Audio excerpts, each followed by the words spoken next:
नमस्कार। प्रारब्ध पर आप सभी का स्वागत है। मैं अवनीश, हमारे साथ हैं हरिमोहन जी। आइए सबसे पहले स्वागत कर लेते हैं हरिमोहन जी का। हरिमोहन जी, बहुत बहुत स्वागत है आपका। नमस्कार भैया, बहुत बहुत थैंक यू, आज आपने मुझे टाइम दिया। जी। दर्शकों, आप जानते हैं हरिमोहन जी अपने ज्योतिर्मय चैनल पर जियो पॉलिटिकल कवर ये सारे विषय करते हैं, लेकिन मैं इनके जियो पॉलिटिकल जो इनका विश्लेषण होता है उसका मुरीद हूं। और जब भी किसी जियो पॉलिटिकल सिचुएशन पर बात करनी होती है तो मुझे लगता है कि हरिमोहन जी के जरिए आप तक वो बात पहुंचनी चाहिए। चुनाव का मौसम है साहब, विश्व के तमाम हिस्सों में चुनाव हो रहे हैं। हमारे भारत में 4 जून को नतीजे आए, उसके बाद ईरान में सत्ता बदली है, फिर ब्रिटेन का चुनाव अभी अभी सबने देखा है जहां पर सत्ता बदली है, और आज नंबर है फ्रांस का। फ्रांस में चुनाव हुए और चुनाव के बाद जो पहला राउंड था उसमें जो नतीजे आ रहे थे, जिसमें कि एक वहां की दक्षिणपंथी की जाने वाली पार्टी वो पहले लीड कर रही थी, लेकिन जब फाइनली नतीजे आए हैं तो उन नतीजों में लेफ्ट गठबंधन, हालांकि वहां पर क्लियर कट मेजोरिटी किसी को नहीं मिली है, लेकिन जो 577 सीट वाली उनकी नेशनल असेंबली है उसमें 289 सीटें वो चाहिए होती हैं बहुमत के लिए। मामला काफी कुछ भारत की तरह है, हमारे यहाँ 272 चाहिए होती हैं, लेकिन वहां पर किसी भी एक सिंगल पार्टी को मेजोरिटी नहीं मिली है। हाँ, सबसे बड़ी पार्टी के रूप में जो वहां का वामपंथी गठबंधन है वो 182 यानी 142 सीटें लेके आया है, 182 लेके आया है। वहीं मैक्रो जो अभी के राष्ट्रपति हैं उनका गठबंधन खिसक के दूसरी जगह दूसरे पर आ गया है। वो मध्य मार्गी पार्टी के रिप्रेजेंटेटिव के तौर पर जाने जाते हैं, उनको 168 सीटें मिली हैं। लेकिन इसी के साथ एक बेहद महत्वपूर्ण बदलाव फ्रांस में है। फ्रांस के इतिहास में पहली बार धुर दक्षिणपंथी जो उनकी नेशनल एक पार्टी है उसके सहयोगियों को 143 सीटें मिली थी, और ये वही पार्टी है जो फर्स्ट राउंड में लीड कर रही थी और ऐसा लग रहा था कि इसकी सरकार बन गई। अब साहब, फ्रांस में त्रिशंकु नतीजे आ रहे हैं। अब ये निश्चित हो गया है कि मैक्रो जो है वो कम से कम किंग नहीं तो किंग मेकर की भूमिका में है। बिना उनके अब कोई वहां पर सरकार बन नहीं सकती। लेकिन जरा भारत के नतीजों से उसको मैच कराता हूं मैं आपको। जैसे ही ये नतीजे आए और वामपंथी गठबंधन सबसे बड़ा गठबंधन निकल के आया, फ्रांस में पेरिस में दंगे फैल गए। अब मुझे ये समझ में नहीं आता कि साहब, समझ में तो मुझे आ रहा है, दर्शकों समझ में आपके भी आ रहा है, यही कुछ तो राहुल गांधी भारत में कहते थे और भारत का विपक्ष भी यही कह रहा था 24 के चुनाव में कि अगर नतीजे हमारे हिसाब से नहीं आए तो पूरे देश में आग लगा देंगे। हालांकि जब पूरे विश्व में 30-35 देशों में 50-55 देशों में चुनाव हुए, 30-35 देशों में लगातार सत्ता परिवर्तन हुआ, ऐसे में जब बदलाव की लहर चल रही हो, और वो भी बदलाव किस तरफ आप देख रहे हैं। ब्रिटेन में कौन आया है? ब्रिटेन में वो आया है जो इस्लामियों के सबसे बड़े दोस्त रहे हैं, वहां भी मामला लेबर पार्टी के हाथ में गया है। ईरान में क्या परिवर्तन हुआ है वहां भी आप देख रहे हैं। भारत ने फिर भी इस तमाम वैश्विक परिदृश्य में, और यहीं आके भारत का चुनाव सिर्फ भारत का चुनाव नहीं रह जाता। हरिमोहन जी, लेफ्ट जैसे ही लीड करता है वैसे ही फ्रांस में दंगे फैल जाते हैं। राहुल गांधी ने भी यही कहा था भारत में कि केरोसिन बिखरा पड़ा है, बस माचिस की तीली लगाना है। हालांकि असफल राहुल गांधी। अब यहां या तो मैं ये कहूं कि नरेंद्र मोदी ने खुद को बचाया, खुद को बचाने से मेरा मतलब है खुद की सरकार तीसरी बार ले आए, और उसी के साथ भारत को आज फ्रांस जैसी स्थिति में जाने से रोक दिया। वैसे फ्रांस के जरिए ये, अगर आप थोड़ी पहले फ्रांस की राजनीति अगर आप समझा दें, मैंने एक मोटा मोटी खाका खींचा है। कुल मिला के मामला यह है कि मैक्रो दूसरे नंबर पर खिसक गए हैं, त्रिशंकु सरकार ही सही, लेकिन इस्लामियों की दोस्त वामपंथी गठबंधन वो वहां लीड कर रहा है। दूर दक्षिण पंथ गठबंधन तीसरी जगह पे आ गया है। जी भैया, थैंक यू, आपने इतने इंपॉर्टेंट टॉपिक पे मुझे बोलने का मौका दिया, बुलाया, सम्मान दिया, ये इसके लिए बहुत बहुत शुक्रिया भैया। एक्चुअली अगर हम उठाकर देखेंगे पूरे के पूरे सिनारियो को, तो आप इसे दो कंट्रीज देखने में बिल्कुल सेम ऊपर ऊपर से नजर आ रही हैं। यहाँ तक कि इंडिया का जो मामला है, इंडिया को भी अगर हम देखेंगे तो ऊपर ऊपर से हमारे को इंडिया और फ्रांस में ऐसा लगेगा कि वहां पर भी राइट विंग जो है वो हराने के लिए लेफ्ट विंग और लिबरल जो है वो एक हो गए।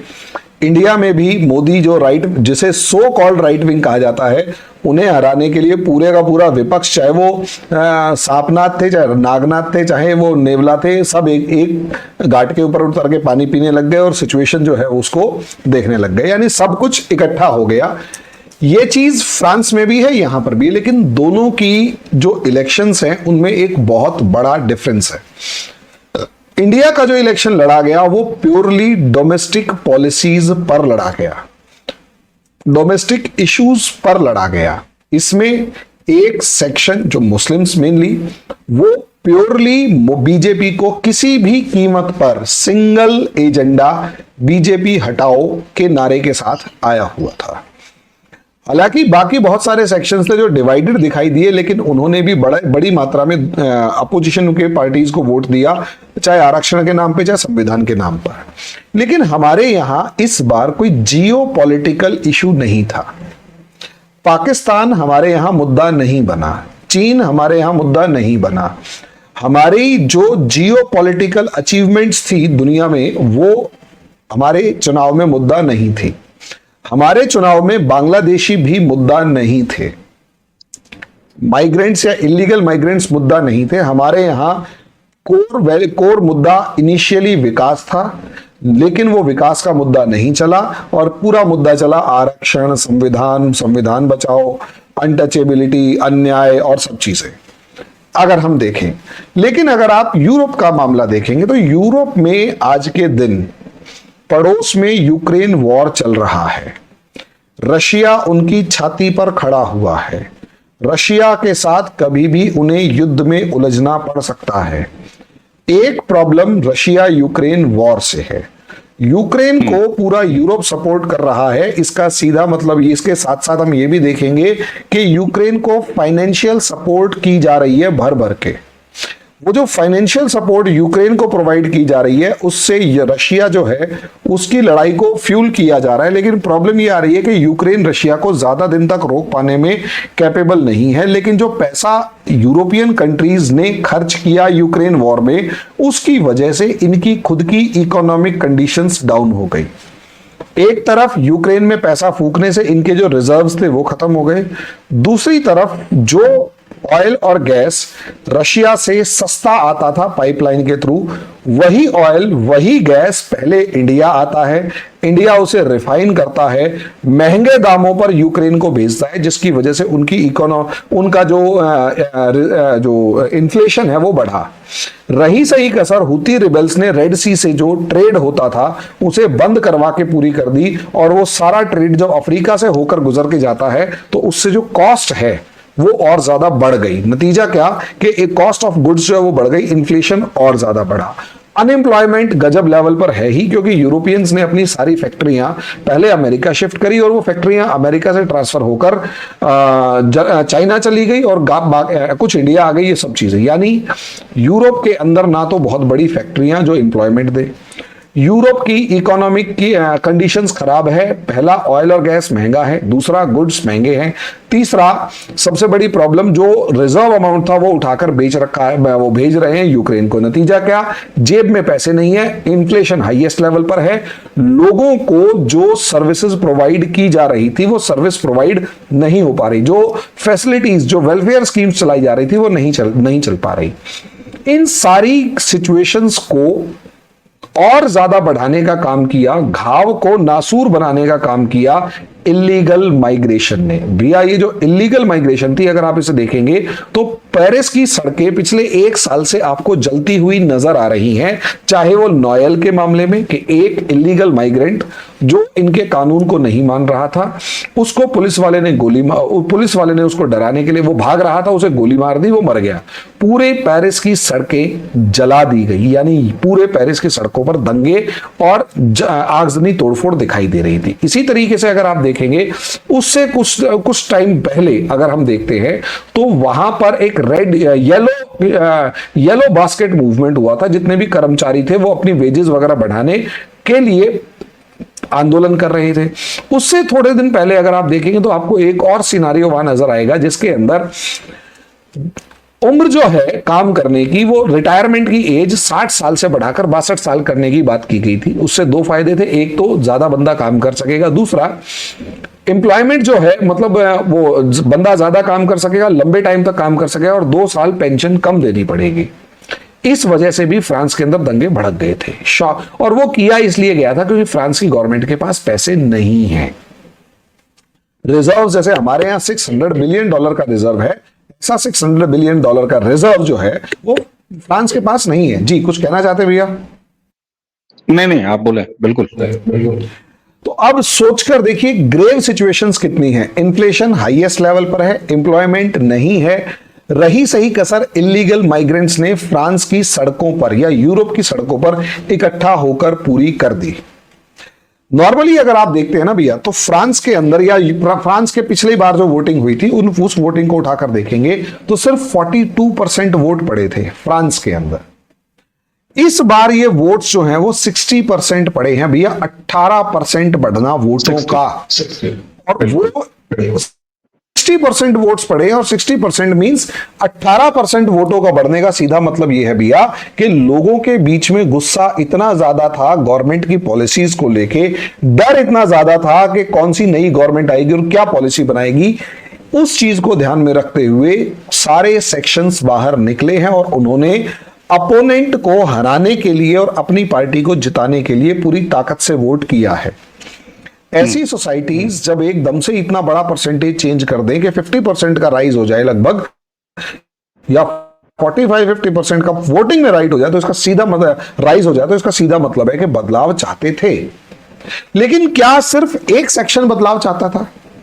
यानी क्या सिर्फ मोदी को, जैसे इंडिया में मोदी को हटाने के लिए ज्यादातर मुस्लिम्स जो थे वो बदलाव चाहते थे, बाकी एक बड़ा सेक्शन बदलाव नहीं चाहता था। इसीलिए वो जो वोट परसेंटेज थी वो 240, वो जो मतलब सीट्स थी वो कम तो हुई लेकिन 240 से नीचे नहीं गई। वहीं अगर आप उसको देखेंगे यूरोप में, तो असलियत में यूरोप में 3 ग्रुप्स हैं। एक ग्रुप है जो कि राइट विंग का है, जो टिपिकली फ्रांस के नेशनलिस्ट हैं। वो फ्रांस को महान देखना चाहते हैं, फ्रांस को आगे बढ़ते हुए देखना चाहते हैं। वो अपनी फ्रेंच या वहां के नेटिव्स की बात करते हैं, अपनी संस्कृति को बचाने की बात करते हैं, और वो इलीगल माइग्रेंट्स को बिल्कुल भी पसंद नहीं करते। वो कहते इन्हें कल के फेंकते आज मेडिटेरेनियन सी में फेंक दो, हमें कोई मतलब नहीं है, फेंको, भगाओ इनको। वो इस लेवल का माइंडसेट है उनका। वहीं अगर हम लोग कई बार गलतफहमी में आ जाते हैं, लेबर पार्टी वाले जो है ना, ये भी इलीगल माइग्रेंट्स को ज्यादा पसंद नहीं करते। उसके पीछे का लॉजिक है, लेबर पार्टी असलियत में वहां के वर्कर्स की पार्टी है, जो वहां के वर्कर्स के राइट्स की बात करती है। जितना ज्यादा इलीगल माइग्रेंट आएगा वो उतना सस्ते में ज्यादा जॉब्स को ग्रैब करेगा, और जो नेटिव लेबर है उसको वो जॉब मिलना बंद हो जाएगा, वो अनएम्प्लॉयड हो जाएगा। तो इसलिए लेबर पार्टियां भी बहुत ज्यादा सा इनको सपोर्ट नहीं करती हैं, क्या नाम है, जो इलीगल माइग्रेंट्स। तो इन्हें कौन सपोर्ट करता है? इन्हें सपोर्ट करते हैं इमैनुअल मैक्रोन जैसे सेंट्रिस्ट, जो सेंटर में रहने वाले लिबरल जो कि मतलब बिजनेसमैन्स की पार्टी है, और वो चाहते हैं चीप लेबर आए, सब चीजें हो। ये अब प्रॉब्लम यही आई है कि फ्रांस में जो इस हंग असेंबली का या हंग पार्लियामेंट का रीजन है वो यही कि जैसे ही स्नैप इलेक्शंस डिक्लेयर हुए, उसके पीछे का भी लॉजिक ये है, मैंने अभी बताया यूरोप में राइट विंग पार्टीज डोमिनेट कर रही हैं, बढ़ रही हैं। अब ये राइट विंग पार्टीज क्योंकि बढ़ रही हैं, ताकतवर हो रही है, तो इसे ऐसे देखेंगे, जैसे ही राइट विंग पार्टीज ताकतवर हो रही थी तो फ्रांस में ली पेन की पार्टी को ज्यादा वोट्स मिल गए, लगभग 40% वोट ले गई ली पेन की पार्टी और मजबूत होकर निकली। यानी यूरोपियन यूनियन की पॉलिसीज के ऊपर राइट विंग पॉलिटिक्स का डोमिनेंस हो गया, और जैसे ही ये डोमिनेंस हुआ, इमैनुअल मैक्रोन ने स्नैप इलेक्शंस डिक्लेयर कर दिए कि तुरंत इलेक्शन करवाओ। भैया जैसे ही वो स्नैप इलेक्शंस डिक्लेयर होते हैं, यहीं पर सिचुएशन जो है वो उल्टी हो जाती है। स्नैप इलेक्शंस में, मतलब पहले तो स्नैप इलेक्शंस में वही राइट विंग ली पेन जो है वो डोमिनेट करती है, वो आगे बढ़ती है। और जो 27 जून को इलेक्शंस हुए थे भैया, उसमें 34% वोट ले जाती है, और नंबर 2 की जो लेबर पार्टी थी उसके पास 25% वोट थे, और नंबर 3 की जो सेंट्रिस्ट पार्टी थी इमैनुअल मैक्रोन की, उसके पास 20% के आसपास वोट्स थे। हुआ क्या? भैया हुआ ये कि इनके यहां ऐसा है, हमारे यहां तो क्या होता है, first past the post system है, यानी एक वोट से भी जीता मतलब जीता, उससे फर्क नहीं पड़ता कि दोनों में से क्या फर्क था। एक वोट से जीता मतलब जीता, अगर सिचुएशन थी तो जीत गए। अब दूसरा पार्ट क्या है, दूसरा पार्ट भैया ये है, या फ्रांस में ऐसा नहीं है। फ्रांस में क्या करते हैं, एक वोट से भले ही जीतो इससे मतलब नहीं है, आपको 50% से ज्यादा वोट चाहिए, और जो एडल्ट वोट्स हैं उसका आपको 25% से ज्यादा चाहिए। इसके लिए क्या होता है, दोबारा से वोटिंग कराई जाती है एक तरीके से, सेकंड वोट। अब जैसे ही सेकंड वोट होता है तो वो स्ट्रेटेजिक वोटिंग, जैसे अभी हमारे यहां क्या हुआ, स्ट्रेटेजिक वोटिंग के अंदर मुस्लिम्स के बारे में पता है कि वो इतना परसेंटेज यहां पर वोट देगा ही, और उसको बीजेपी को हराने के लिए वोट देगा। तो जहां पर मतलब पहली बात तो कोalition कर लिया, जैसे कांग्रेस ने आम आदमी पार्टी के साथ, कांग्रेस ने समाजवादी पार्टी के साथ, इवन शिवसेना के साथ, और कई जगह इनके अगर कॉम्बिनेशंस नहीं थे या सेटलमेंट नहीं बैठ पा रही थी, तो इन्होंने बहुत स्मार्टली एक गेम प्ले किया और वहां पर कमजोर कैंडिडेट खड़ा कर दिया। यही एग्जैक्टली यही गेम फ्रांस में भी खेली गई। सेंट्रिस्ट पार्टी इमैनुअल मैक्रों की और लेबर पार्टी दोनों ने सेटलमेंट करी। कुछ जगहों पर सेंट्रल पार्टी ने अपने कैंडिडेट को हटा लिया, कुछ जगहों पर लेबर पार्टी ने अपने कैंडिडेट को हटा लिया, और दोनों के वोट जब एक दूसरे को पड़े तो बाजी पलट गई। उम्मीद यह थी कि ये जो right wing party Le Pen की है, इसे पूरी तरीके सत्ता से बाहर कर देंगे, 2022 में समेट देंगे। लेकिन हुआ ऐसा कि जो सेंट्रिस्ट वोट्स थे, ना तो पूरे तरीके से लेबर पार्टी को मिले, ना ही लेबर पार्टी के जो वोट्स थे वो सेंट्रिस्ट पार्टी को मिले। नतीजा क्या, एक बड़ा vote chunk right wing party को भी चला गया, और बड़ा वोट चंक जो राइट विंग को भी गया। इसी वजह से राइट विंग अप्रोक्सीमेट आपने बताया जैसे 140 के करीब सीटें हैं। जो इमैनुअल मैक्रों की पार्टीज का कोalition है वो 160, वो 143, 163 और 183 ऐसे ही कुछ फिगर है। I am not sure about the figure, लेकिन मोटा मोटा ऐसा ही, यानी तीनों की तीनों बराबर है। बिल्कुल, लेकिन प्रॉब्लम फिगर दोहरा भी देता हूं, आइडिया हो जाएगा। जो लेफ्टिस्ट कोलिशन है उसका है 182, मैक्रो की जो पार्टी है इमैनुअल की, उनका है 168, और जो नेशनल पार्टी यानी वहां की जो राइट विंग है उसको है 143। तो बहुत ज्यादा अंतर ही नहीं है, 182 168 में तो बहुत कम फर्क है। जी जी। अब इसमें प्रॉब्लम क्या आ रही है कि तीनों में से कम 2 पार्टियां एक साथ आएंगी तो ही सरकार बनेगी। इंडिया में तो क्या है ना, 2 छोटी छोटी पार्टियों को जोड़ लिया तो सरकार बन गई, और 2 छोटी भी इतनी छोटी है कि 240 और 16, 240 और 16 का डिफरेंस तो हमारे को पता ही है। वहां तो प्रॉब्लम है 182, 168 और 143, यानी कम से कम 2 पार्टियां मिलेंगी तो जाके सरकार बनेगी। यहीं पर खेल है।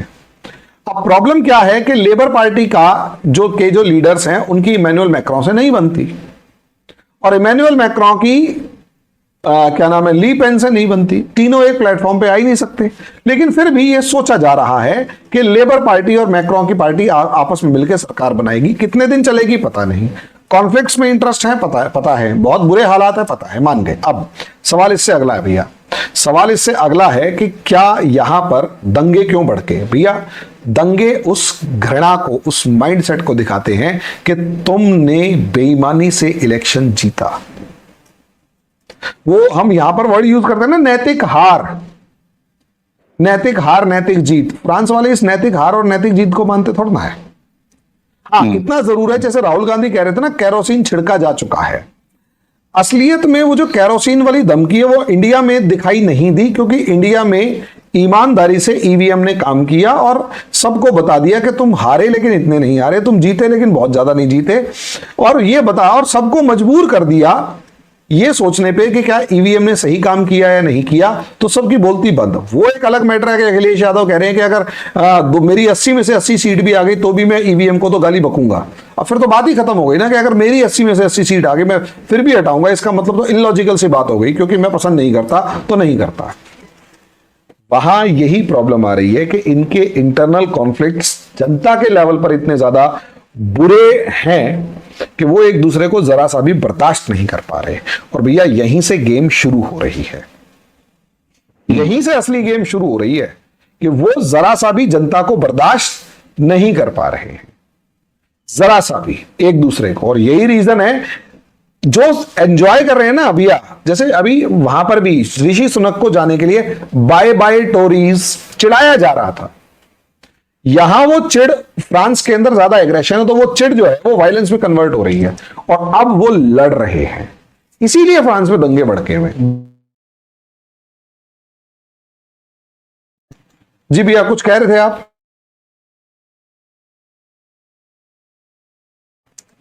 आई थिंक अटक गया है मामला। तो मैं यही चीज कह रहा था कि असलियत में ये चल रहा है। अब ये कितना लंबा चलता है, क्योंकि फ्रांस एक है ना यूरोप की जियोपॉलिटिकल, यूरोप और वैसी जियोपॉलिटिकल सिचुएशन में फंसा हुआ है। फ्रांस को कोई अभी ये डिसाइड करना है कि यूरोप में क्या, मतलब यूक्रेन वॉर में क्या करना है। फ्रांस को डिसाइड करना है कि चाइना के साथ कैसे रिलेशंस होंगे। फ्रांस को डिसाइड करना है कि अमेरिका के साथ रिलेशंस कैसे होंगे।